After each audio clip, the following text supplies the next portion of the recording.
중년 성찰일지 일주일이면 기적이 일어납니다. 셀프 멘토링이 들어가는 거거든요.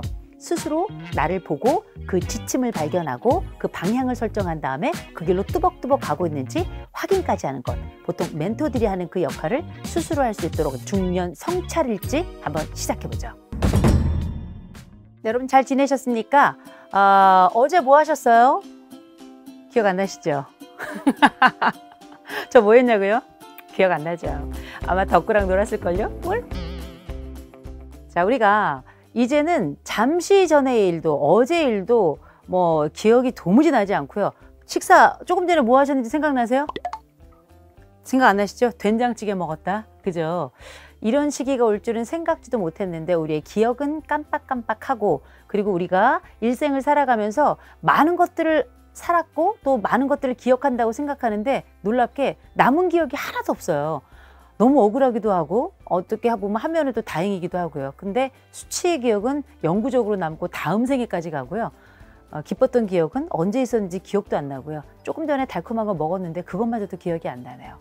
그런데 이제 중년이 됐다는 건, 나이가 든다는 건 뭘 의미하냐면 뭔가를 기억하지 못하더라도 좀 좋은 사람이 됐으면 좋겠다. 중년이 된다는 건 뭔가 좀 괜찮은 사람이 됐으면 좋겠다라는 생각이 드는데 어떻게 해야 괜찮은 사람이 될까요? 뭘 하면 조금은 나아진 사람이 될까요? 그래서 오늘 추천드립니다. 중년 성찰일지 한번 시작해보죠. 중년 성찰일지 일주일이면 기적이 일어납니다. 무슨 얘기인가? 여러분 아시는지 모르겠는데 우리가 인생 살아가며 지금 몇 살 되셨어요? 묻지 말라고요, 내 나이를. 성찰이 시작된다는 얘기는 내 나이를 일대 가지고 들어간다는 겁니다. 아, 내가 지금 50대야, 내가 지금 60대야, 내가 지금 70대야, 내가 40대야? 상관없습니다. 내 나이를 인정하고 들어간다는 건데, 인정한다는 것 자체가 어른의 첫 번째 자세거든요. 아이가 4살 8월 달이 됐을 때 아이가 뭘 했을까요? 기억이 하나도 없습니다. 우리가 가지고 있는 여러 중요한 사건들이 아니더라도 작은 조각조각들이 모여서 우리의 인생의 모자이크를 조금 더 값지고 의미 있게 하기 위해선 무엇이 필요할까? 지금부터 저는 성찰일지를 권합니다. 성찰일지는 말 그대로 성찰을 위한 일지예요. 의도가 된 거고요. 그리고 과정이 있습니다. 그 과정을 일주일만 한번 거쳐보면 여러분들은 내가 지금부터 2020년을 넘어서 2021년, 2022년 더 많은 시간이 지나도록 내 삶에 어떠한 새로운 선택을 내가 할 수 있는가, 내가 객관적인 시각을 갖는 게 어떤 것인지를 확인하게 될 겁니다. 그 과정 말씀드릴게요. 첫 번째, 제일 먼저 중요한 건 역시 관찰력입니다. 자기 관찰이에요. 그래서 지금 현재 어떤 일이 있었나, 내가 오늘 어떤 일이 있었나, 혹은 어제 어떤 일이 있었나, 이걸 분명하게 한 번쯤 짚어가면서 시간의 순서에 따라서 내가 함께 했던 사람들, 함께 했던 일들, 함께 있었던 그 상황들을 한번 쭉 생각해보고 적어보는 겁니다. 첫 번째, 자기 관찰이고요. 두 번째가 사건에 대한 기술이에요. 실제 한번 적어보는 겁니다.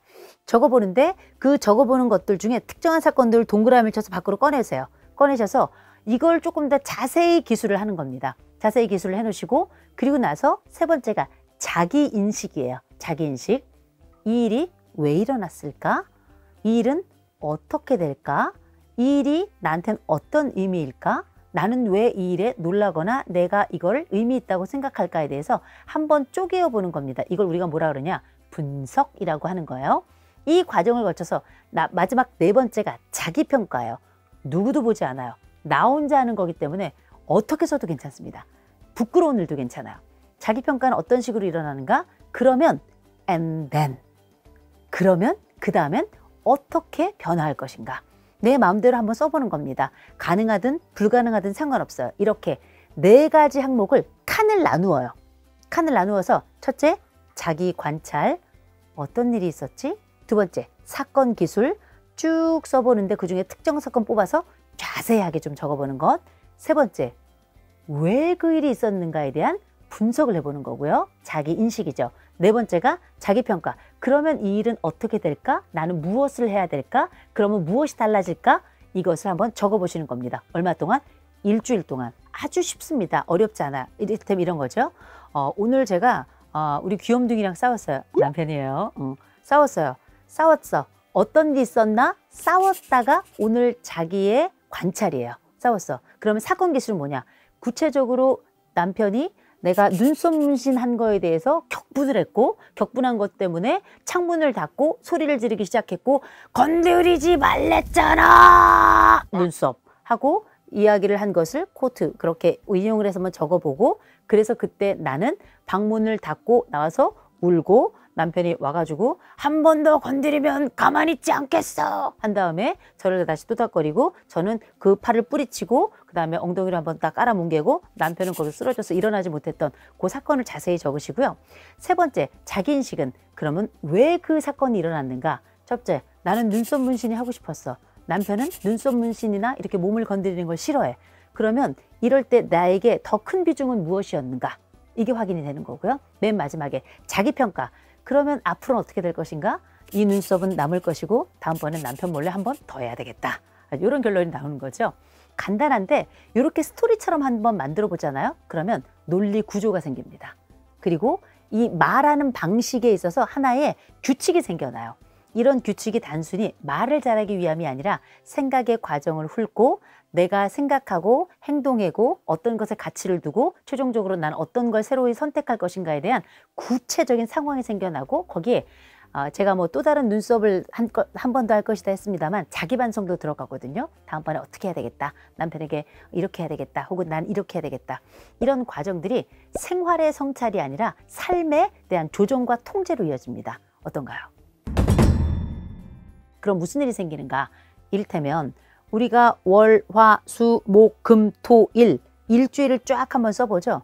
그러면 제일 먼저는 화요일 때 월요일 걸 봅니다. 수요일 때 월요일, 화요일 걸 보고요. 목요일 때 월, 화, 수요일 걸 보고, 금요일에는 월, 화, 수, 목요일 걸 보고, 토요일에는 또 일요일에는 일주일치를 다 보게 되는 거거든요. 이렇게 일주일을 쭉 보면 첫 번째, 월요일 날 일이 없어지지 않아요. 그리고 월요일 날 일이 화요일에는 상당 부분 마음의 정리가 됐다는 걸 확인할 수 있을 겁니다. 그러면 월요일, 화요일께 뭉쳐져서 무슨 일이 벌어지는가? 수요일에 행동을 바꾸게 돼요. 그걸 여러분들이 써놓은 일지를 통해서 확인하게 되고요. 목요일엔 무슨 일이 벌어지는가? 월, 화, 수요일에 있던 일에 대해서 훨씬 더 고난이도의 성찰이 일어나요. 왜?